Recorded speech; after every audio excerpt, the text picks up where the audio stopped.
রাস্তায় যদি আপনি চাইতে পারবেন, আস্তে আস্তে আস্তে যান।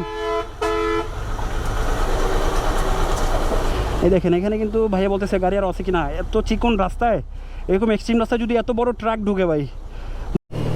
প্রথম ভিডিওতে তো আপনারা দেখেছিলেন যে ডিম পাহাড় থেকে নামছি, আর এবার হচ্ছে ডিম পাহাড় থেকে উঠবো। সো ওঠার পরে নামার সময় যে প্যারাটা খাইছি, ওঠার সময় কিন্তু গাড়ির প্যারা, মানে গাড়ির উপর দিয়ে প্রেশার যাবে, অর্থাৎ আমাকে এবং গাড়ির ওয়েটটা কিন্তু ব্যালেন্স করে এই রাস্তা থেকে উঠতে হবে, অর্থাৎ গাড়ি কিন্তু আমাকে নিয়ে যাবে।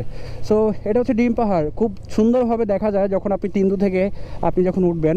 অর্থাৎ এই পাহাড়টা কিন্তু সামনে দেখতে পাচ্ছেন, এটা কিন্তু একবারে সোজা খাড়া উঠতে হবে আমাদের, সোজা একবার এখান দিয়ে বরাবর। তো একটা দানব পাহাড়কে আমরা এই এফজেডএস ভিডিও বাইক দিয়ে, একটা পুরাতন, যেটা অনেক দিন চলা হয়েছে, যেটা নিয়ে অনেক পথ চলেছি, এখন এটা নিয়ে আরও একটা তিন্দুতে যাত্রা। যদিও আমার এই বাইকটা এর আগে কয়েকবারই তিন্দুতে এসেছিলো। তো চলেন আমরা তিন্দুতে ডিম পাহাড়ে ওঠার পথে।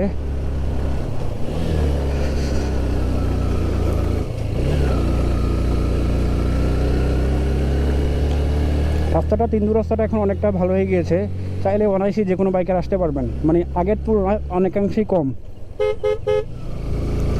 তো মোটামুটি প্রায় 7-8 কিলো এখান থেকে পথ, যেটা কিন্তু পুরোটাই এখন ভালো হয়নি, প্রায় সম্ভবত 1.5-2 কিলোর মতো রাস্তা ভাঙা। বাট ওই 2 কিলো রাস্তায় আপনাকে যুদ্ধ করতে হবে ভাই, কারণ একবারে মেন পয়েন্টগুলোতে যেগুলো রাস্তা করা হয়েছিল বাট ভেঙে গেছে,